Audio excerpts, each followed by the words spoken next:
Hey guys, SmartWater here for my first video of the $25 bankroll challenge. I had a session earlier today playing PLO.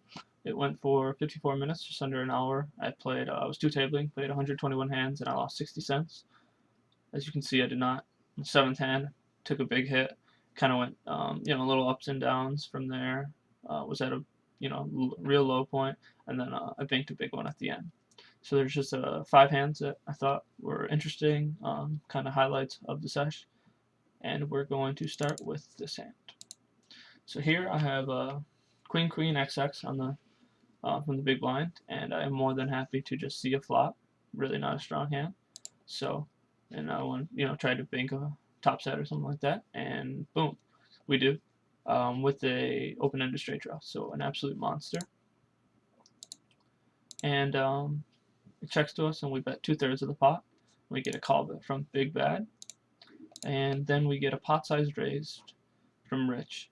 So obviously now we're losing to 10-8, King 10, so those kind of, pop up in your head. Okay, well maybe I don't have the best hand. Regardless, way too strong of a hand to ever fold here. And I'm actually just debating whether I want to try to get it all in now or if I want to see a card. So comes to me, and I decide to just take a little more passive play here and just see another card. I really just don't have any information on these players. In some players, this is an insta, shove type situation, or re-raise, I should say, and others, they're only doing this with the King 10, maybe 10-8. So I decided to just, with limited information, call. So now a 7 comes and changes nothing. Losing to the same hands, beating the same hands. So I check to the raiser, who then pot size bet. So now he's really trying to represent this, the nuts, or at least 10-8. And I think we still just have way too strong of a hand to ever fold in this situation. And we have outs if he does have one of those two hands. So easy call when we get to the river, where a 5 comes, 3 straights on board. And I thought this was a really, really good bluff card for me. And it is a really good bluff card. If he does have any of the hands that I was, the straights, I think he has to fold. I just felt that I did not have enough fold equity with only $2.47 left. So I decided that just check it down. Maybe we just have the best hand, like he just has a set of jacks, set of nines, 2 pairs, something like that.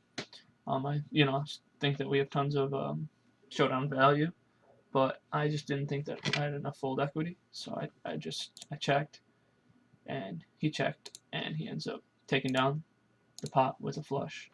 So in the end, not betting, not re-raising on the flop ended up saving me this, because I don't see him folding from how strong that he played the hand. Could be wrong, but I think in the end we ended up losing the minimum. So the next hand I want to look at is this one. This is a not too much farther down the road, and this guy is a total fish. He's playing 94% of the hands. I only have 17 on him, but I don't think if I had a million it would change. So we have a raise and then a flat, which is so, that's all he does. Not surprising at all. So here I obviously am going to pot it, trying to get as much money in the pot as I can with a monster hand. King, king, ace, queen, double suited. Folds around, and then he shoves. It leaves 2 cents, but shoves. And this is really indicative of a really common play by him. Just, flats. Then somebody will raise, and then he just comes over the top.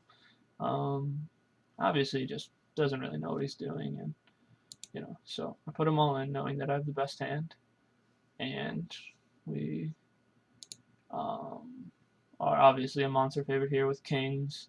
He has, a pair of threes. We have both suits covered, and he hits a 9 on us on the river, and we lose. I said nice hand, and he said that's Omaha for you. Some people see Omaha like, that it's just a flip. Obviously, anybody with, knowledge of the game knows that there's tons to Omaha in poker in general, so it's really you know, he got us on that one, so we said nice hand. And the next hand we're going to go to is this one. So this is hand number 3, and like I said, I'm going to go over 5 of them. So flat, and then a raise, and then another call, and I just come along out of position, but a good enough hand to where I want to see a flop, and it comes Jack 10-10. So obviously I flop a monster, I flop a set with an ace high, with an ace kicker, and I check, checks around, checks, checks. So that check, when it checks around, I know that most likely I have the best hand. I do think Jack though does checks. I did keep that in mind, and obviously the 2 of clubs is a monster card for me. I pick up the nut flush draw, so I have a set with an ace high, kicker, and a nut flush draw. I check again, thinking that now I see a lot that will bet here. Maybe ace ace king king. Any draws, a lower flush draw with a jack. Just so many hands will hopefully bet here, and the jacks do. So he bets about half the pot, and I just flat, pretty much trapping in my eyes. Didn't really see too many terrible river cards that can come, and needless to say, this one did not help. So boom, I rivered a full house, 10-5. So now I'm really only losing to a few hands, and I check to him, pretty much just trapping, and he bets 84. Why did I not come over the top? Is I just had a gut feeling, I guess, and I figured I'm not sure what hands are calling here when I do come over the top. Maybe 10s and 2s. I don't see that many. This card just did not complete. I can see maybe if like a king or a queen or an ace came, and maybe they're going to be betting their straight for value. Even like an 8, 7, 9, a lower straight. But I just don't see a worse hand calling. I could be wrong, but that's just how I saw it. So I just flat here, and he shows us the winner. So if the 5 comes, if the 5 doesn't come, depending on the card, I'm pretty much always calling anyways, though. So yeah, that's just really did not see a lot of value in re-raising, and I was right on. So the next one is this one. Sorry, I have notes on these, but I'm trying not to look at them. I'm trying to just go. So here I have ace ace, jack 5, single suit, and with not flush draw. So definitely makes a big difference. But I'm gonna pot it here, try to get some money in the pot with aces, and it comes king jack 7.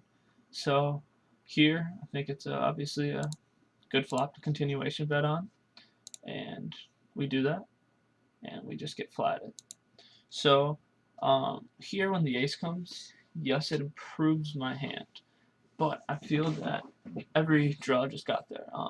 Any flush draw just got there, any straight draw just got there, and it was a scare card, definitely.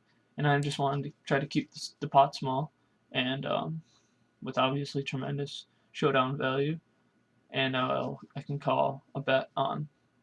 I can call the bet on the river if he wants to lead out into it. I just don't. If I get re-raised, if I raise or if I bet and he re-raises here, just puts me in a terrible spot. So a jack comes, and obviously now I'm only losing to a royal flush, so I'm got lucky, but he bets out 36, so half the pot. Looks like a value bet, and I now putting him on, hopefully a flush, not a royal, but or anything, maybe jack 7, king jack, something, and obviously it's less likely, but because I do have a jack, but I 3x it pretty much, and was lucky that he called. Hero called it. I mean, anybody who is good at PLO, this is an insta fold. I would really say. You're really just not beating much. You're losing to any full house, a low flush, but it's an alright call, I guess. But I wouldn't say alright. It's definitely, you should have some sort of read on the person. But he ends up paying me off, which was good. So now we're gonna get to the last hand. This was the hand that really saved the sesh. Here with ace 5 4 6 double suited, I'm obviously going to raise from the button, position being everything in poker, but especially in PLO. And I get 3-bet from Bingo Bum. Bingo Bum, he's been playing a lot of hands, but you can see that his pre-flop raise is very small for the amount of hands that he plays. So I was really putting him on aces or kings, probably aces, which, although I have an ace or a king, it makes it less likely, but those are the type of hands I was putting him on. He wasn't really playing, 4 rundowns very strong or anything like that. So, and here is the standard flat with a raise, with a re-raise, with a shove. So this was the guy from hand number 2 who did the same thing, who got lucky on us in hand number 2 that we went over. So completely not worried about his cards at all. So here I am, really considering, do I want to play for all the money? I would like to see a flop, ideally. So that is why I decided to just flat here. Knowing that he's going to get the chance to re-raise, I knew that just flatting, that if he shoved, I decided that I was going to call. I didn't want to raise because I felt that this guy was calling no matter what with his small pre-flop raise, and I put him pretty much on the exact hand that he has. I was more kind of just willing to gamble at this point, make some money. Like I said, wasn't worried about him, but I knew that just flatting here, I had the best chance at seeing the cheapest flop, obviously. So when he re-raises, I made the decision before I did this that I was just going to go with the hand, and I called here. He had 4 cents left. So an absolute monster flop for my hand without actually making a hand. I have, a king high flush draw. I have a gut shot. I have backdoor hearts. I have a backdoor straight draw. I just have a monster, as you can see, without even having a hand. I am 58%. So he puts in his last 4 cents, obviously, and it runs out. Turn is another diamond, giving me a king high flush and the hand. And it's just like that. Kind of save the sesh right there.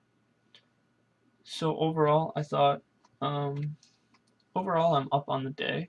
I played another session before this, but I think my bankroll is a little over 50 now, so I doubled it in about a day playing PLO cash, and I will continue to make videos like this. Some of them will be live sessions of me playing, some of them will just be going over hands, other stuff like that. So thank you for following the blog, posting in the thread I made on 2+2, and I hope you maybe learn something. If you want to comment on some of the hands, feel free. I am not saying my opinion is the right one. I am saying it is my opinion. That's all. So hope you enjoyed it, and have a good day.